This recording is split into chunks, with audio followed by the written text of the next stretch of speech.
akuluakulu boma la Malawi pasi palaza chakwera likugwa. Zinthu sizili bwino ku Malawi ndipo katundu akungokwera pasika tsiku lilonse. Kodi zimenezi zikuchitika chifukwa chani? Chifukwa tamva anthu ena akutuza kuti mavuto onsewa anabwera chifukwa cha COVID-19. Osachedwa pompa amatiuza kuti vuto ndi nkhondo ya Ukraine. Kodi zimene akunena bomazi ndi zoona? Chifukwa kungonena mwachidule komanso motsindika pakunena kuti mavuto onsewa akubwera chifukwa cha kusowa kwa ndalama zakunja zija zimatchedwa kuti Forex.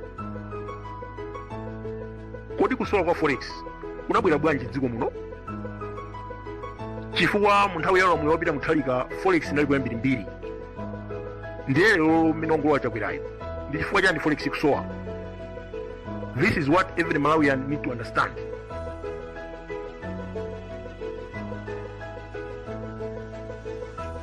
Forex shortage imabwera ngati dziko likuchita import kwambiri poyerekeza ndi export. Mwachisanzo tiyerekeze kuti boma lathu la Malawi limagula fertilizer kuchokera kunja, mafuta galimoto, mankhwala ndi zinthu zina zambiri kugwiritsa ntchito Forex. Ndiye mukayang'ana zinthu zimene boma limagulitsa kunja kuchita export, mudzapeza kuti ndi zochepa kwambiri. Pali zinthu ngati fodya, thonje, soya, nandolo ndi zina zotero. Ndiye ndalama zimene timapeza tikagulitsa zinthu kunja ndi zochepa kwambiri poyerekeza ndi zimene timagulira zinthu kunja. Ndikupatsa chitsanzo kunena kuti boma la Malawi limagwiritsa ntchito $250 million pa mwezi uliwonse kugulira zinthu ngati mankhwala komanso mafuta galimoto kuchokera kunja. Mbali nayi boma la Malawi limapeza ndalama zosakwana $200 million pa chaka chilichonse akagulitsa fodya. Chaka chatha for example tinapeza $197 million kuchokera ku maunda fodya. Ndiye mukhoza kuona pamene papa kunena kuti ndalama zinayi zochepa kapena figure imene ya $197 million mukhoza kupanga cheki ku auction holdings kuti mukhulupirire zimene ndikunenazo. Tsopano mukayang'ana tikafuna kugulira mankhwala mzipatala zonse za boma za private, tikafuna kugula mafuta galimoto ndi zinthu zina zambiri zimene timagula kunja, timaononga ndalama zokwana $250 million pa mwezi uliwonse.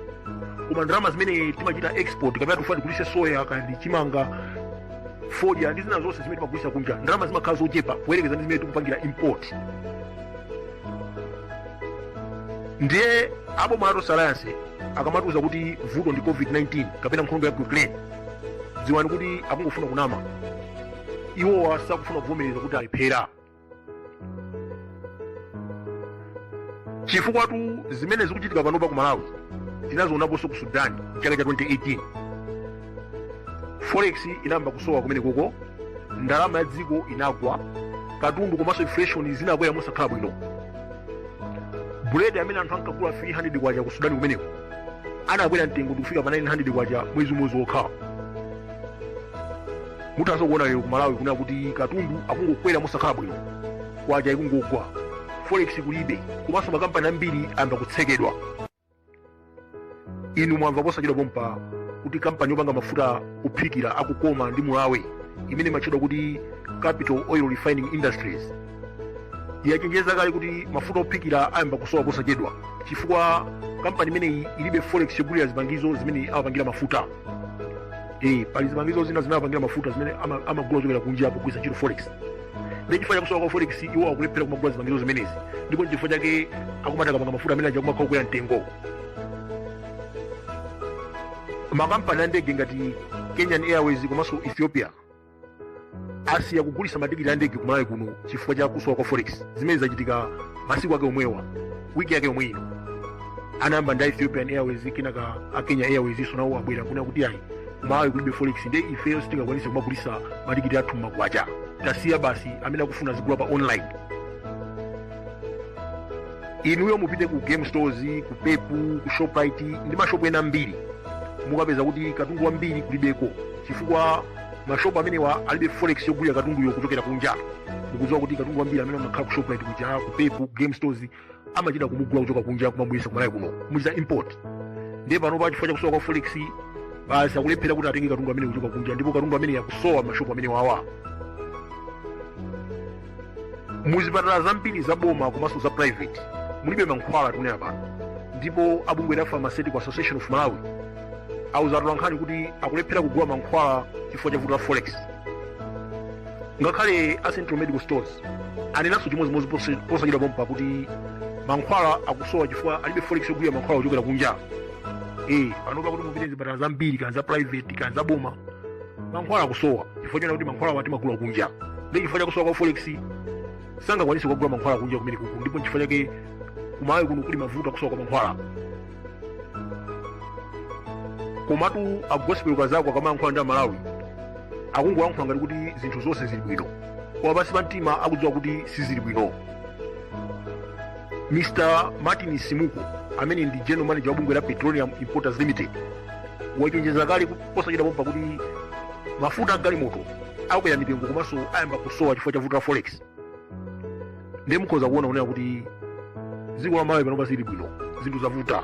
Boma la Chakwera is a failed state pakali pano.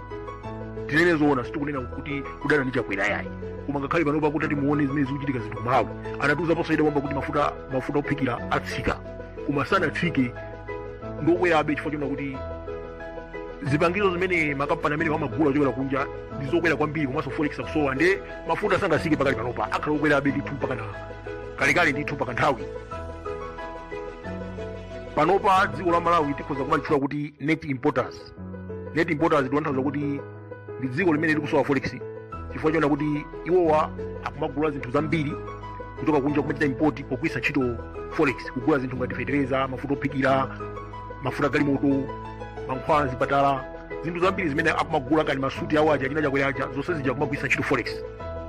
Komano Forex imene akugwiritsa ntchito tekeza kuti akugwiritsa ntchito $250 million pa mwezi kugulira zinthu kutoka kunja, koma zinthu zimene akuchita export sizikuwana ndalama imeneyoyo. Ndi dziko limene limachita kuti net importers chifukwa chona kuti soya uja nandolo, fodya, thonje ndi zinthu zina zambiri zimene timachita export kunja tikazigulisa ndalama yake sikukuona ngakhale $200 million pa mwezi, koma zinthu zimene tikumagula kuchoka kunja zikumapitirira $200 million. Ndi dziko la Malawi panopa lafika pa net importers. Ndiye kunena zoona pakuti Lazarus Chakwera walephera kuyendetsa dziko la Malawi. Kuteko chiyembekezo chake pano chimene chatsala iyeyo tu mukuganiza kwake kuti mwina zinthu zindiyendera bwino, akudikira ngongole ya IMF. Anakambirana ndi IMF kuti ampase ngongole, ndi chiyembekezo chake akudikira kuti IMF ampase ngongoleyo, ndiye akampasa ngongole imeneyo mwina zinthu zisintha kwa miyezi yochepa chabe. Ena kaziyambiranso kuvuta chifukwa mkulu ameneyu alibe vision ina iliyonse imene angachite kufuna kupulumutsa Malawi kusinga za mafuta zachuma.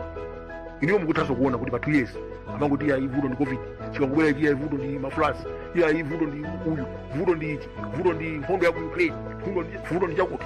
Motangovomereza kuti zinthu zizandivuta akunama zinthu zambirimbiri. Komanso kuti anene kunena kuti Forex kulibe, akulephera kunena akumanena kuti Forex ilipo. Chikhalirecho muzipatala mankhwala mulibe, zinthu zambiri sizikugulidwa kunja chifukwa cha kusowa kwa Forex. Amenenso ali mavuto akulu kwambiri.